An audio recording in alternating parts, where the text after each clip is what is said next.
جو احادیث سے ثابت بھی ہیں اور سنت بھی ہیں۔ فجر نماز کے بعد سورہ یاسین ایک مرتبہ پڑھ لیجیے۔ سورہ یاسین، سورہ یاسین جس نیت سے جو بندہ پڑھتا ہے اللہ ضرور وہ نیت پوری کر دیتا ہے۔ آپ کو میں بتاؤں کہ مندل پلی میں مدرسہ جب پڑھتا تھا، چھوٹی جماعت میں تھا، مولوی کورس میں، وہاں تراویح جب سناتا تھا تو وہاں کے ایک صاحب جن کا نام غالباً رحمت اللہ بھی ہے، ان کے فرزند مولانا سیف اللہ صاحب ہمارے جونیئر مدرسے میں پڑھے ہیں، ان کے ابا مجھے بتائے تھے حضرت مجھے قرآن پڑھنا نہیں آتا ہے، لیکن یہاں کے امام صاحب کو میں بلا لے کر ان کو میرے جو کھیتی باڑی ہے وہ کھیتوں میں جو ہے واقعی کو فجر کے بعد بلا لے جاتا تھا، تو انہوں آ کر واقعی ختم ہونے تک یاسین پڑھتے پڑھتے گزرتے تھے پورے کھیتوں میں۔ لیکن اللہ تعالیٰ ان کے یاسین پڑھنے کی برکت سے انہوں جتنی دور تک واکنگ کر کر جاتے تھے پوری زمین اللہ تعالیٰ مجھے دے دیے، قبضہ نہیں کریں، خرید لیے، اللہ ان کو دے دیا ہے۔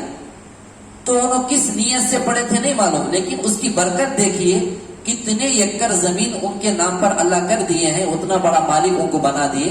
تو یہ یاسین کی برکت ہے۔ تو اس لیے فجر بعد ہمیں یاسین پڑھ لینا چاہیے۔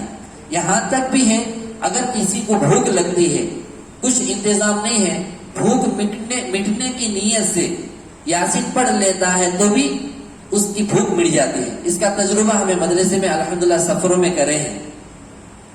اس کے بعد مغرب نماز کے بعد سورہ واقعہ پڑھ لینا ہے۔ سورہ واقعہ ہمیں جہاں پڑھ لیتے ہیں گھروں میں اور مدارس میں، اللہ تعالیٰ کبھی بھی جو ہے اس گھر کو فقر و فاقہ میں مبتلا نہیں کریں گے۔ فقر و فاقہ کا مطلب کھانے کو ہم نہ ترسنے کی نوبت نہیں آئے گی، ہمیشہ اللہ تعالیٰ کشادگی رکھیں گے اس گھر میں۔ تو مغرب نماز کے بعد سورہ واقعہ پڑھ لینا ہے۔ اس کے بعد رات میں سونے سے پہلے سورہ ملک بھی پڑھ لینا ہے۔ رات میں سونے کے معمولات کیا ہیں؟ وضو کر لیجئے، اس کے بعد میں بستر پر بیٹھ کر یا زیادہ نیند ہے لیٹے لیٹے ہی ان معمولات کو کر لیجئے۔ الحمد کا سورہ ایک مرتبہ، آیت الکرسی ایک مرتبہ، خلق کے سورہ ایک مرتبہ، سبحان اللہ 30 پر 3 مرتبہ، الحمدللہ 30 پر 3 مرتبہ، اللہ اکبر 30 پر 3 یا 30 پر 4، احادیث میں 2 بھی ثابت ہے، 30 پر 3 بھی ہے، 30 پر 4 بھی ہے۔ پڑھ لینے کے بعد اس کے درمیان میں اگر آپ لوگ قرآن پڑھے ہیں تو بہتر ہے سورہ فاتحہ کے بعد سورہ بقرہ کی 10 آیتوں کو پڑھ لیجیے۔ سورہ بقرہ کی 10 آیتیں کون سی ہیں؟ سورہ بقرہ جو شروع ہوتا ہے اس کے شروع کی 4 آیتیں، کتنی؟ 4 آیتیں، اولئک علی ھدی من ربہم واولئک ھم المفلحون، یہاں تک 4 آیتیں پڑھ لیجیے۔ اس کے بعد میں آیت الکرسی درمیان کے 3 آیتیں، سورہ بقرہ کی شروع کی 4 آیتیں، سورہ بقرہ کی درمیان کی 3 آیتیں، سورہ بقرہ کی آخری 3 آیتیں، 10 آیتیں ہو گئی۔ تو شروع کی 4 آیتیں اور اس کے بعد کے درمیان میں آیت الکرسی کے ساتھ اور 2 آیتیں ملا لیجیے۔ اس کے بعد میں آخر میں سورت کے آخر میں سب سے لاسٹ کی 3 آیتیں، یہ 3 آیتیں گویا کہ سورہ بقرہ کی 10 آیتیں بھی پڑھ لیجیے۔ اور اس کے بعد سورہ حشر ہے۔ سورہ حشر جو ہے 20 پر 8واں پارہ، 28واں پارہ ہے، قد سمع اللہ۔ یہ جو پارہ ہے اس کے اندر سورہ حشر دوسری سورت آتی ہے تو اس کے آخری 3 آیتیں جو نمازوں میں بھی پڑھتے ہیں، هو اللہ الذی لا الہ الا هو عالم الغیب والشہادہ هو الرحمن الرحیم الی آخری، یہ 3 آیتیں۔ یہ تمام آیتوں کو پڑھ کر اس کے ساتھ سورہ ملک بھی پڑھ لیجیے۔ سورہ ملک تبارک الذی جو سنتے ہیں 20 پر 9واں پارہ پہلی سورت تبارک الذی، سورہ ملک پڑھ لیجیے۔ اس کے بعد میں سورہ سجدہ بھی پڑھ لیجیے، 20 پر 1واں پارہ ہے، اس کے اندر سورہ سجدہ ہے، یہ پڑھ لیجیے۔ اس کی فضیلتیں کیا ہیں؟ آیت الکرسی اگر کوئی شخص پڑھ کے سوتا ہے، اللہ تعالیٰ ایک فرشتے کو اتارتے ہیں، اس کے ہاتھ میں تلوار ہتھیار ہوتی ہے، فجر تک اس بندے کی حفاظت کرتا ہوا فرشتہ کھڑا ہوتا ہے، فجر تک اب ہمیں سونے کے بعد ہو سکتا ہے ہمارے اوپر شیطان بھی غالب آئے، یا برے برے بلیات بھی آ سکتے ہیں، جنات بھی، جادو بھی۔ اب اس وقت میں وہاں پر رہنے والا فرشتہ مار کر ان چیزوں کو ہٹا دیتا ہے۔ اب بہت جنے بولتے ہیں ہمیں پڑھ لیا تو بھی فائدہ نہیں ہوتا، پڑھنے کے یقین کی کمزوری کی وجہ سے فائدہ نظر نہیں آتا ہے۔ ایک بزرگ گزرے ہیں جن کے بارے میں آتا ہے آیت الکرسی ایسا پڑھتے تھے، رات میں سونے سے پہلے بیٹھ کر پڑھتے تھے تو ان کی کھڑکی بازو جب نظر آتی تھی، آیت الکرسی پڑھ کر ختم ہونے سے پہلے انہوں کھڑکی سے دیکھ لیتے تھے کہ آسمان سے فرشتہ ان کی حفاظت کے لیے اترتا ہوا۔ اتنے یقین سے پڑھتے تھے۔ تو ایسے یقین سے ہمیں پڑھنا ہے۔ اب سورہ بقرہ کی 10 آیتیں، اس کے اندر آیت الکرسی بھی ہے، اور سورہ حشر کی 3 آیتیں، یہ احادیث میں کتابوں میں بھی ملتے ہیں، تو پڑھ لینے سے انشاءاللہ ہر چیز سے ہماری حفاظت ہو جائے گی۔ سورہ ملک پڑھ کر سونے سے کیا ہے، حدیث میں بھی ہے، جب ہمارا انتقال ہو جائے گا، ہمارے کو دفن کر کر لوگ آ جائیں گے، تو خبر کے اندر سورہ ملک جو ہے ایک نورانی شکل کی صورت میں ایک دوست بن کر ہمارے ساتھ خبر میں رہے گا۔ اگر اللہ نہ کرے ہمارے اوپر جہنم کا فیصلہ ہو گیا، سورہ ملک جو ہے اللہ کے سامنے لڑ کر جھگڑا کر کر اس بندے کو اللہ کے سامنے وکیل بن کر لڑے گا، اے اللہ یہ بندہ میرے کو روزانہ پڑھا کرتا تھا بول کر اللہ سے جھگڑا کرے گا، اس بندے کو جہنم میں جانے نہیں دے گا، اسے جنت میں داخل کرنے تک رہے گا۔ سورہ ملک رات میں ہمیں پڑھ کر سو گئے، اگر اللہ نہ کرے ہمارے حق میں جہنم کا فیصلہ ہو گیا، سورہ ملک اللہ کے سامنے کھڑا ہو کر، ایک تو خبر میں بھی آئے گا، ایک نور کی شکل میں، جو قرآن پڑھتے ہیں مستقل حافظ ہوتے ہیں ان کے لیے بھی ایک نورانی شکل کی ایک شکل ہمارے ساتھ دوست بن کر رہے گی۔ جب لوگ خبر میں ڈال کر 40 قدم دور چلے جاتے ہیں تو ہماری روح واپس آ جاتی ہے، فرشتے بھی آ جاتے ہیں۔ ایسے وقت میں اگر جہنم کے عذابات ہمارے کو خبر کا عذاب لپیٹنے لگتا ہے تو اس وقت میں ہمارے اعمال ہی وہاں بچاتے ہیں۔ ایک طرف سے نماز، ایک طرف سے قرآن، ایک طرف سے ذکر، ایک طرف سے درود، ایک طرف سے استغفار، یہ تمام اعمال ہماری حفاظت کرتے ہیں۔ زکات، صدقہ، روزہ۔ تو سورہ ملک کی اتنی بڑی فضیلت ہے، وہ اللہ کے سامنے لڑے گا، اے اللہ یہ روزانہ رات کو سونے سے پہلے مجھے پڑھا کرتا تھا، اسے میں جہنم میں جانے نہیں دوں گا، تو اس کے حق میں جنت کا فیصلہ کر دے۔ اللہ اس کی بات مانے کہ جنت کا فیصلہ ہوگا، وہ جنت میں داخل ضرور کر کر رہے گا۔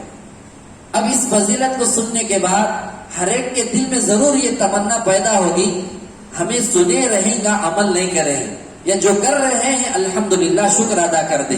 ہاں جو نہیں سنے ہیں کاش ہمیں پڑھ لیتے، جو سوچ رہے ہیں سوچنا نہیں ہے، ہمیں قرآن سیکھ لینے کے لیے آمادہ ہو جانا ہے۔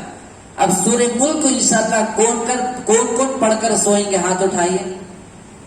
ہاں جن کو قرآن پڑھنے نہیں آتا ہے کوشش کیجئے، میں یہاں تک بول سکتا ہوں سورہ ملک کے اندر روزانہ ایک حرف پڑھ لیجئے، ایک حرف پڑھ کر اسے ذرا زبان پر رٹیے، ضرور انشاءاللہ 1 سال کے اندر نہیں، 6 مہینوں کے اندر نہیں، 3 مہینوں کے اندر بھی انشاءاللہ آپ کو سورہ ملک بیہات ہو جائے گا۔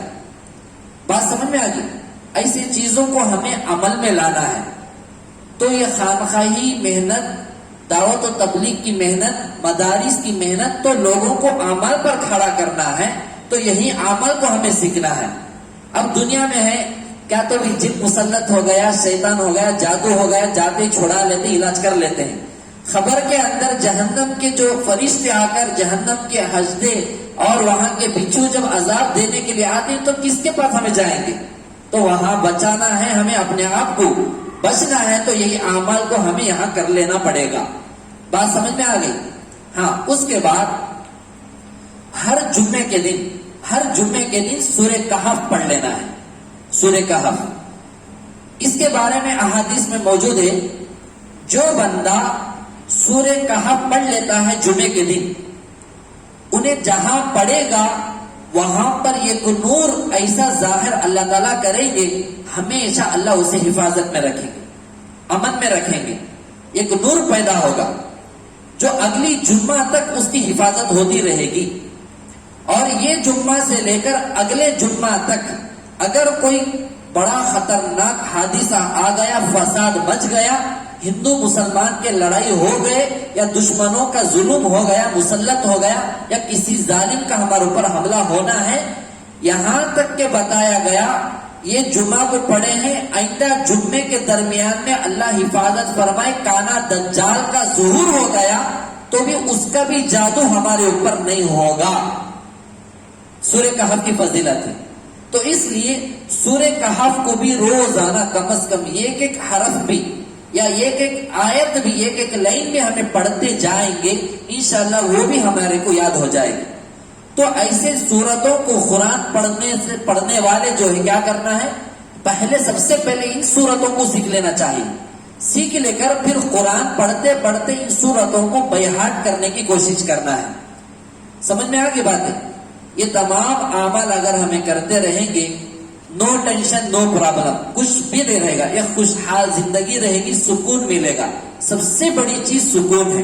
سکون نہیں ہے کروڑوں کا پیسہ ہے، جائیداد ہے، سونا زیورات ہیں، تو کچھ بھی اس کا فائدہ نہیں ہوگا۔ سب سے بڑی چیز سکون ہے۔ تو ان اعمال کو ہمیں کرنا ہے۔ ہاں، مجلس سے جڑے ہوئے ساتھی، ہر ساتھی یہ بھی ترتیب بنا لے، روزانہ قرآن مجید کا ایک پیج تو ہمیں پڑھنا ہے، ایک پیج تو پڑھنا ہے، ایک صفحہ تو ہمیں پڑھنا ہے، جتنا ہو سکے، یا کم از کم آدھا صفحہ تو پڑھنے کی کوشش کیجیے، کیونکہ یہی قرآن ہمارے کو خبر میں آ کر دوست بن کر رہے گا۔ یہاں تو آئیں گے، پیسہ ہے تو ہمارے حضرت بولتے تھے، حضرت مولانا عبدالسبحان صاحب رحمۃ اللہ علیہ، سبق پڑھاتے پڑھاتے پیسہ پیسہ نہیں تو کیسا، تو دنیا پیسوں کا مطلب ہی دوست بھی ہو سکتا ہے، تو خبر کے اندر یہی معمولات کام آتے ہیں۔ تو اس لیے سورہ کہف بھی پڑھ لینے کی کوشش کیجیے۔ ہاں، بہت جنے کیا بولتے ہیں، ہم گھر والے پڑھ لیتے ہیں، حضرت گھر والے پڑھ لیتے ہیں، گھر والے پڑھ لیتے ہیں تو تیرا کیا حال ہے؟ ارے بھائی تیرا کیا حال ہے؟ انہوں پڑھ لیے تو انہوں بچ گئے خبر کے اندر، تو نہیں پڑھنے والوں کا مسئلہ ہے۔ شادی کے وقت میں بھی پوچھ لیتے، بچی قرآن پڑھی ہے کیا؟ کہتے کبھی پوچھے کیا بچہ قرآن پڑھے ہے کیا بول کر؟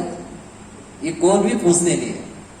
بچے قرآن پڑھی ہے بول کو ایسا پوچھتا ہے انہیں گویا کہ انہیں تہجد گزار، موبائل میں چلتی رہتی اس کی تہجد دعائیں سبھی، ایسی آوازاری میں لگا رہتا، موبائل میں دے دے کر آنکھوں سے نکلنا، کہاں کہاں ڈیش ڈیش سے نکل جاتا آتا، پھر صبح کو سو جا کر 11 بجے پانی نہاتا۔ تو ایسی زندگی اب کے جنریشن میں زیادہ ہو رہی ہے۔ کون بھی نہیں پوچھتا کہ لڑکا قرآن پڑھا ہے کیا، بس کیا بولتے کیا ابھی عادت نہیں، وہاں ذرا پوچھو کیا نماز کی عادت ہے کیا بول کو خاموش ہو جاتے۔ تو اس لیے یہ اعمال آ کر صرف لیڈیز کے لیے نہیں ہے، سب کے لیے ہے۔ تو ہمیں اگر کریں گے انشاءاللہ اپنے گھر والوں پر بھی اس کا اثر ہوگا۔ ہاں، بادشاہ کا کیا کرتے، انہوں سوتے چھتے، اگر کبھی اپنی بیوی یا بہنیں ماں قرآن نہیں پڑھے، نماز نہیں پڑھے، تو پورا غصہ ان کے کاروبار کا لگا اس کے اوپر اتار دیتے۔ تمہیں نہیں پڑھنے کی وجہ سے دیکھو نحوست لپٹ لیتی ہے۔ جی جائیں